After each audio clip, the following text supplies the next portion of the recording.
the Great Sound Podcast. I'm Jonas. And I'm TNT. Nah, I'm Mike the Explosive One. Let's crack into another one. TNT, Yo. I want to ask you your opinion of something. What are you? And I want to see what you would do in this situation. What would I do? So, like, okay. say you and another person, Yeah. you're in a long-standing conflict. You're not happy with each other, right? and someone's been supporting you in this conflict. Is there something you want to tell me?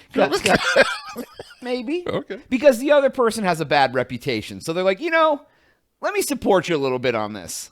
I'm working on myself. Yeah, exactly.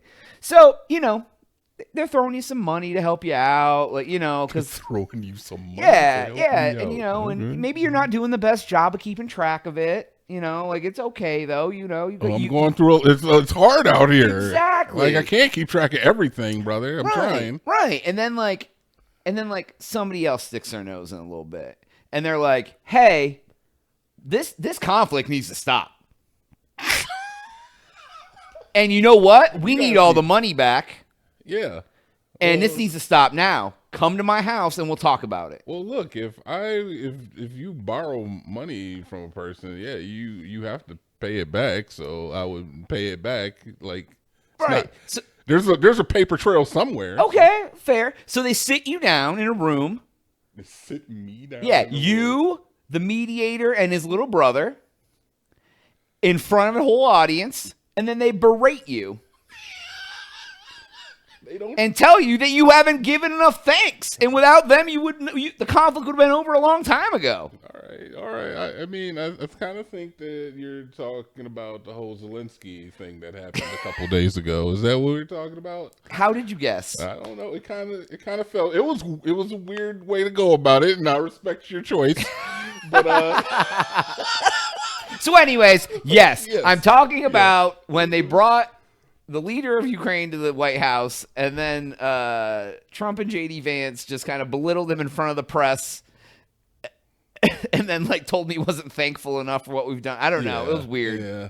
Now look, okay, so it's hard because Ukraine is going through an actual war. Right. There's I was making light of it, but it's literally a war. There's lives being lost. There's Exactly. Infantry on the ground. There's still just because the video stopped showing up on your Facebook or on your Reddit or whatever you're looking at it on your 4chans doesn't mean that they're not still happening. Probably worse than it was before. At this point, they're beaten down, and it's going on for 3 years now? Yeah, they're beaten down. I mean, and the Russian army is doing. They're experiencing casualties. People still cared about COVID when this started. Yeah. So the man, he's desperate, and he has had a history of this before, and kind of having political discussions in public in order to it's a way of applying pressure. Oh, Trump?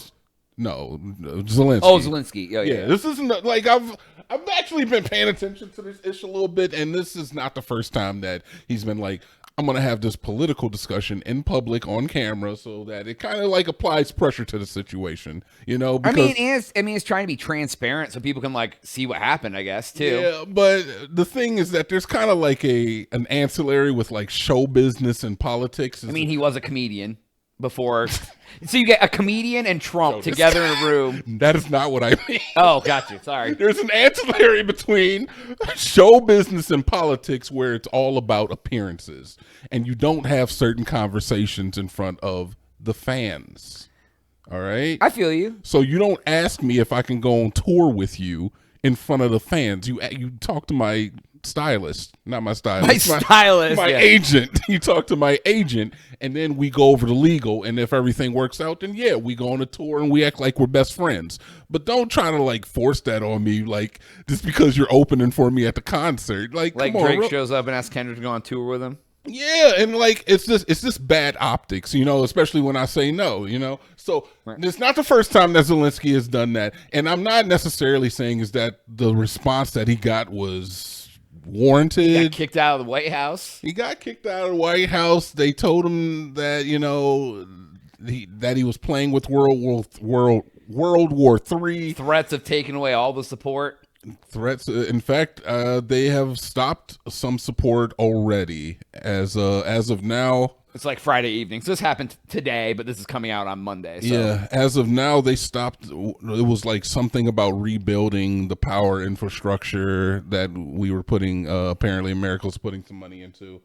But yeah, I don't know. I don't know. I don't know if it's the right response. It seems like just because the man is in a desperate situation that it caused the crash out that is kind of just like, all right, fine.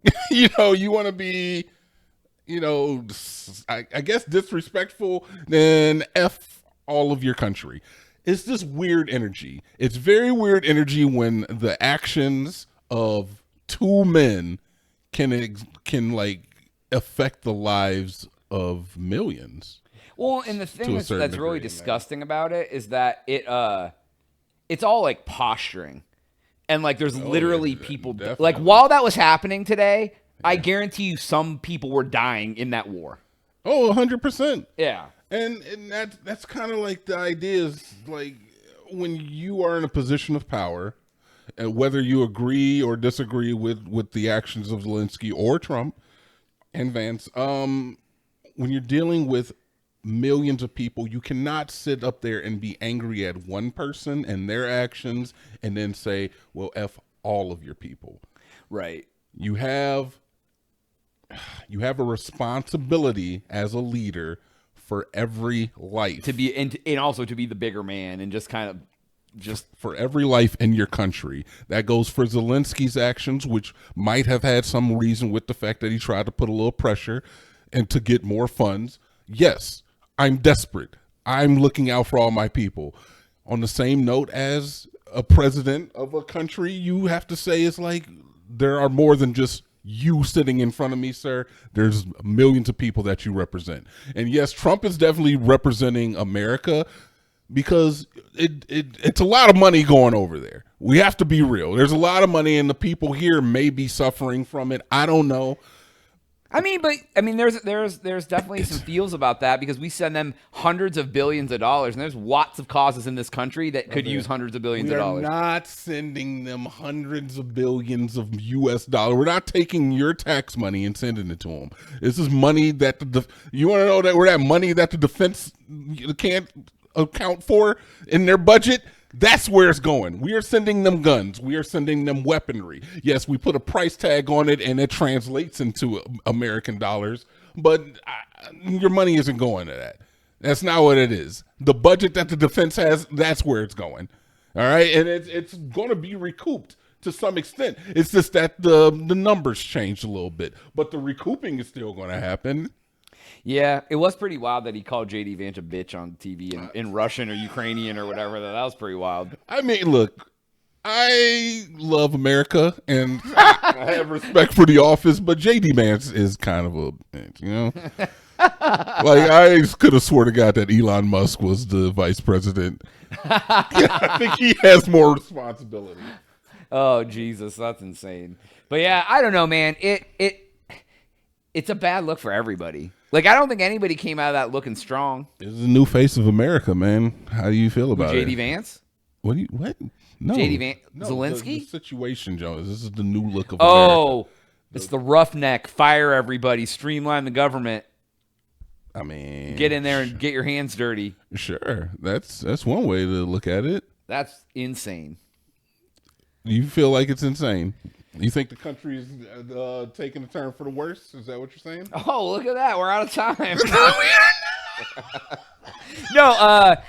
I think it's one of those things that it's like you're going to see what happens. Like, do I agree the country needs to cut money out of things because our debt's out of control and we spend a lot of money? Sure. Are they going around the right way? Probably not. So if you were to take all of the waste in the government, I don't know if this is true, so I don't know if I should say it. Let's just say it's that the defense overexpenditure is greatly more money than what they've been cutting. What they've been cutting are school lunches. Yeah. Condoms too. The condoms weren't even going to Gaza. They weren't even going to Gaza. Goddamn. But I don't know, man. It's a wild world we live in, and I don't know what to think about it. I support The Office, man. Sure. What? Like I support Michael the Scott? office, man. Yeah. Y'all, we voted for this man, Jonas. All right, Excuse me, don't you talk about my vote. We voted for him, the country. I voted for Jonas J. Jakakis for prez. We as a country voted this man in. We will respect the office. Jesus Christ. That's all the time we have for today's episode. Please if you have a problem with that, like and subscribe for Jonas. You can TNT yourself out of here. Damn. We out.